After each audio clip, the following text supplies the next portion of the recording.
ada sedikit cerita ya, meskipun juga termasuk mistis.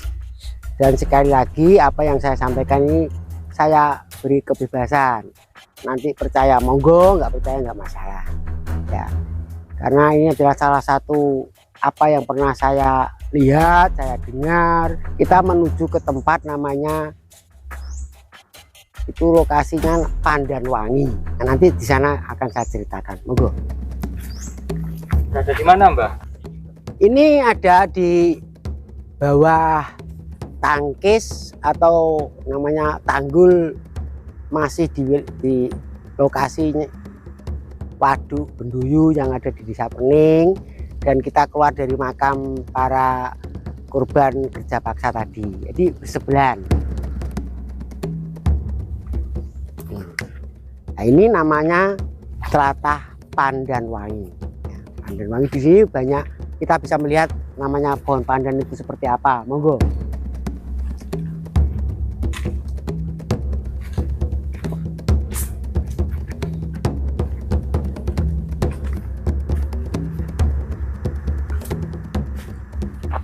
Nah, inilah pohon pandan.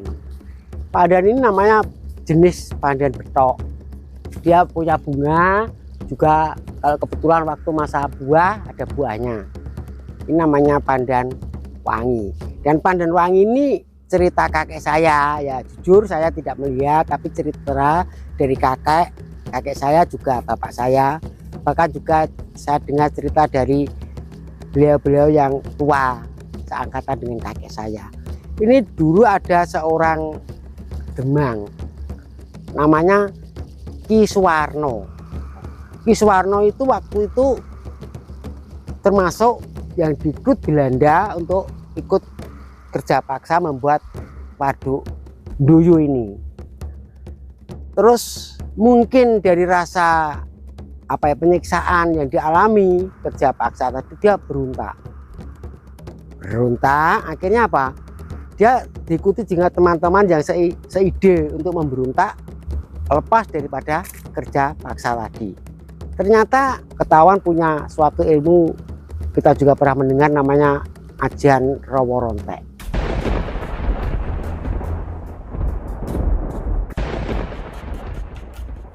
Nah, ya namanya juga orang banyak, ada juga yang memihak pada Belanda waktu itu.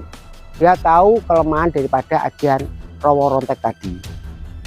Akhirnya dia diikat, dipotong, kepalanya itu ditanam di sini, dan tubuhnya itu ditanam di tempat lain, karena kelemahannya jangan sampai tubuh itu meskipun ditanam berdekatan, tapi kalau dia itu dibatasi oleh sungai, itu dia tidak akan menyatu. Itulah kelemahan daripada Ajian Rawa Rontek.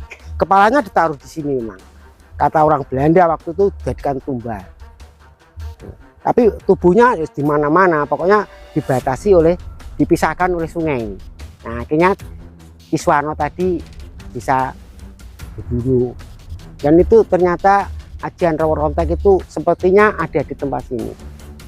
Itu terbukti waktu bangun namanya dam, itu ada plengsengan, tempat untuk mengurangi debit air yang ada di waduk itu, karena waduk itu kalau musim hujan itu airnya begitu deras sehingga dikhawatirkan tidak muat.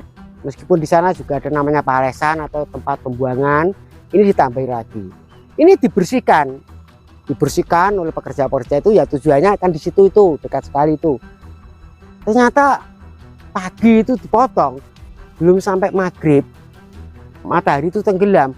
Ya seperti ini, berdiri sendiri, tidak ada sepotong pun yang lepas, kembali berdiri utuh pohon yang namanya pohon pandan ini.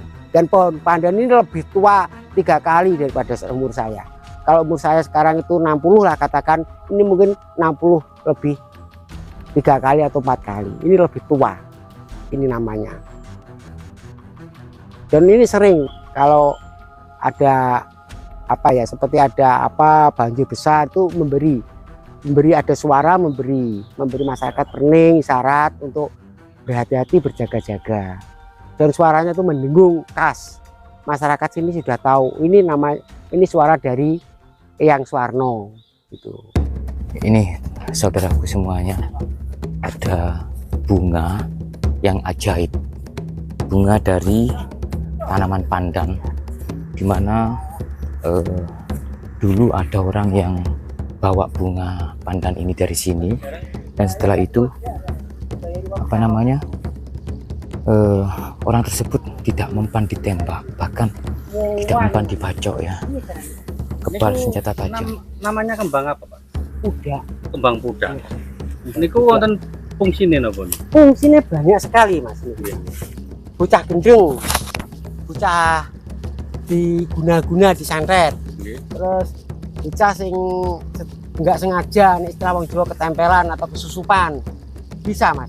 Bahkan itu pokoknya itu banyak sekali gunanya, namanya kembang kuda itu, dan itu sulit sekali mas. Ini kebetulan sampean betul-betul mendapat apa ya, hidayah sepertinya itu. Jadi ini munculnya tuh nggak tentu ya? Nggak tentu, sulit. Akan setahun belum tentu muncul. Belum ini. tentu, betul itu kembang kuda itu. Kembang kuda wangi sekali. Nggak bisa diambil Pak ya?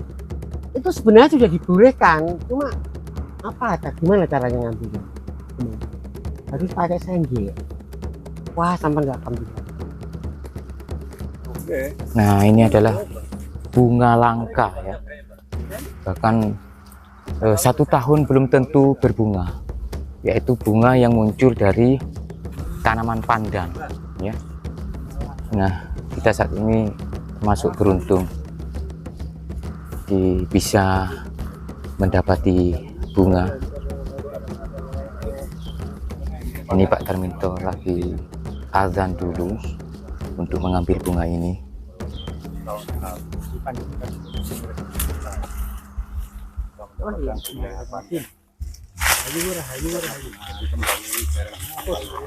Alhamdulillah, Masya Allah. Pak Bayan kemarin juga itu disuruh orang untuk cari ya Pak Bayan, seharian nggak dapat ya Pak? Seharian nggak dapat. Bukan nggak dapat, nggak nemu ya, nggak ada. Bapaknya ini Daunnya tahu seperti tahu anu ya, Kembang kuda. Setahun karuan pisan ya. Setahun belum tentu berbunga gitu Pak ya. Dan kita tidak melukai. Ya, tidak melukai, dia sudah seperti Oh, seakan-akan memang untuk dikasih ke kita ya, kita tidak melukai. tidak melukai ya, kayak kering gitu loh. Itu. jadi Seperti udah jadi sudah aneh ini dipersiapkan. keanehan Sudah ya. dipersiapkan. Ketika dia sudah membusuk baru mengeluarkan mudah bunga. sekali tadi jatuhnya. Pantesan kok misterius. Ketika muda nggak kelihatan. Berarti ini dikasihkan kita rezeki. Ilmu rawa rontek itu merupakan ilmu asli, ilmu Jawa atau doktrin dari luar negeri? Sepengetahuan saya, yang punya ilmu itu cuma di wilayah Nusantara ini. Memang Jawa ada, terus Sunda juga punya, ya Batak juga punya. Tapi kalau rawa rontek itu namanya juga rawa rontek. Rawa rontek itu sebenarnya agung kaya dini rawa. Jadi kita itu punya apa umur yang belum waktunya mungkin ya, kalau meskipun kita dibunuh itu akan kembali lagi, seperti kita memisahkan air yang ada di rawa. Rawa itu kan kita tahu rawa itu adalah tempat genangan air yang luas sekali, sulit sekali untuk dipisahkan. Makanya apa salah satu kelemahannya ajian rawa rontek itu tadi ya, dipisahkan dengan sungai, dan itu adalah ciptaan Kanjeng Sunan Kalijogo. Ajian rawa rontek itu waktu itu. Adakah kesamaan dengan yang dimaksud ilmu Pancasona? Sebenarnya hampir. Jadi Poncosono namanya ya. Ponco itu 5, Sonyo itu alam. Dimana orang yang belajar ilmu Poncosono itu memiliki 5 alam. Mulai dari tanah, dari angin, api, air, juga udara. Di amal wawangwung itu maksudnya, yang meliputi bintang, juga meliputi bulan itu Poncosono. Dan itu ada namanya lagi, namanya Catursunyo, Trisunyo. Dan rawa rontek ini adalah ciptaan Kanjeng Sunan Kalijogo. Beliau waktu itu ya untuk menyebarkan agama lah, karena orang Jawa itu mau tunduk, mau hormat pada orang punya yang kemampuan. Dan alhamdulillah oleh Allah Subhanahu wa taala diberi salah satu kesempatan untuk menguasai namanya ajian rawa rontek tadi. Rawa rontek itu meskipun daging kita terpisah, tapi kalau kita masih berdekatan dalam arti itu ya satu wilayah tanah, itu akan kembali bersamaan dengan munculnya biasanya itu bintang atau bulan. Itu rontek. Bukan dari luar negeri, nggak ada itu. Belanda juga nggak ada, yang lain-lain nggak ada, tapi khusus Jawa. Yang baru-baru ini Pak Darminto ceritakan di belakang layar ada seorang pemuda yang mohon maaf nakal gitu, terus ditembak atau gimana sampai tak mempan, itu siapa itu? Oke, itu seingat saya juga belum berumah tangga waktu itu, masih sama-sama lajang. Nah, bersamaan dengan waktu itu kita melawan keturunan Tionghoa, itu ada kesalahpahaman itu. Dia itu nakal sekali. Terus kalau dipukul ora ya merasa sakit biasa. Nah, juga nggak tahu waktu itu saya memang belum terkontrol dan mengikuti apa yang dianjurkan kakek saya. Itu saya ajak di sini tuh istilahnya tirakat 3 hari, 3 malam. Dan anehnya dia setelah tirakat itu dia itu punya kemampuan seperti rawa rontek. Oh ya, rawa rontek itu bukan hanya dipotong, tapi dia itu kena benda tajam itu selama masih dalam batas di bawah ilmu rawa rontek itu sendiri tidak mempan. Jadi kalau kita kita mau dibacok, nah, itu ada kekebalan. Dalam arti masih di batas ilmu rawa rontek itu sendiri. Tapi kalau sudah di atas ya itu mempan, tapi ya kembali lagi. Dan itu ternyata dia itu setelah ikut itu mas saya tahu, saya mengikuti waktu itu. Dia itu ada di stasiun Gubeng. Itu kalau nggak salah tahun hampir 1980 sampai 82. Dia cara kumpul dengan anak-anak itu. Anak-anak nakal maksud saya ya waktu itu ya. Pokoknya anak nakal lah. Ya mungkin karena tawuran atau apa itu dia itu ditembak sama petugas itu nggak mempan sama sekali. Dan setelah bertirakat di sini, ya. Dan waktu itu gini ceritanya, saya itu kalau ingat saya, waktu itu saya mau becek, kalau orang sini becek atau kondangan. Waktu itu nggak tahu ya, masih bebas namanya dadu atau dok itu. Dan bilalah saya itu kok ya ikut waktu itu. Saya ikut dadu, uang saya habis, uang dia juga habis. Begitu kehabisan uang, apa yang ada di beberan dadu itu diambil semua. Nah, tentu saja mereka juga marah. Itu dipukuli orang buaya itu, dia nggak merasakan apa-apa. Akhirnya takut semua. Dan saya sama dia bisa lagi. Itu saya juga lucu ya. Astagfirullahaladzim, semoga nggak akan terulang pengalaman itu. Dan memang anaknya itu nakal sekali, sering ke tempat-tempat yang ya seperti itu sering. Gitu. Waktu bertapa di sini selama 3 hari, itu mendapatkan apa, Pak? Nah, gini ceritanya. Waktu itu saya juga ikut kok. Cuma saya nggak niat ngambil, cuma saya ngikuti dia dalam arti ngontrol gitu aja. Pada malam hari pertama kedua itu nggak merasa apa-apa, tapi hari ketiga dia itu seperti kena ada angin silir-silir gitu. Terus dia merasa tubuhnya segar. Padahal 3 hari 3 malam itu nggak makan, segar. Habis itu seperti ada tetesan, bukan embun ya, bukan embun, tapi memang tetesan. Itu mulai dari kepala, kalau orang Jawa mengatakan bumbunan, itu terus meresap ke tubuhnya. Nah itu, setelah itu dia seperti tidak ingat apa-apa.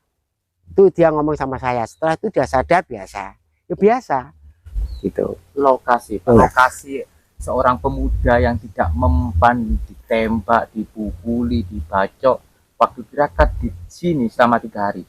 Titik lokasinya di mana, Pak?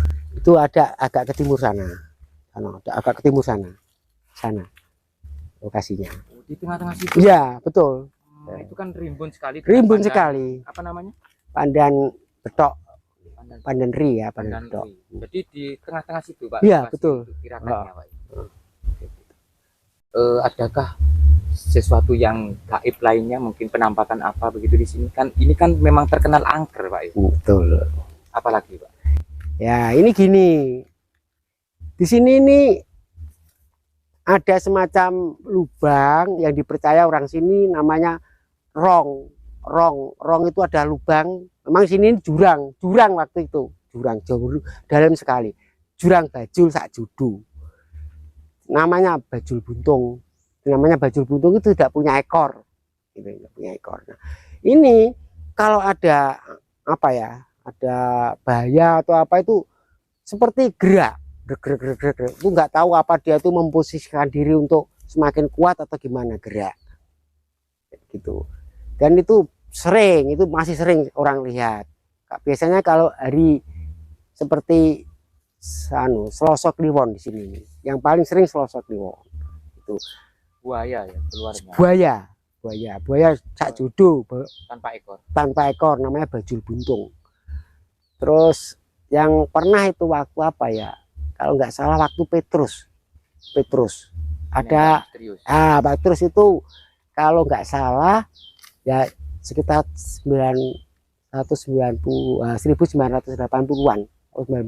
gitu ya, 1982-an itu ada orang sini, bukan ini ya, tetangga desa itu, dia itu sebenarnya apa ya, cuma cari kayu. Kalau orang sini namanya belandong. Tapi memang itu dia itu di bawah Petrus. Terus akhirnya dia sembunyi di sini. Itu nggak bisa terlihat, juga seperti dilindungi. Dan begitu dia keluar dari sini itu sudah nggak ada masalah. Bahkan orangnya sampai meninggal dalam posisi biasa. Jadi nggak sampai kenapa itu 2 orang itu. Aslinya orang dari Kraci, desa Kraci, sana Jombang. Terus dia rumah tangga di sini, namanya Pak Jamal waktu itu. Dia cuma biasa seperti itu, ngambil air di hutan, cari hutan belandong. Tapi namanya waktu itu kan Petrus itu kan banyak yang ngawur juga, orang bukan preman, tapi orang-orang yang sebenarnya bukan orang yang tidak preman. Iya, di Kebiau ya. Bertatu saja Nah, hilang. itu. Tinggal nama ya, Pak ya. Itulah salah kaprah. Ya alhamdulillah selamat.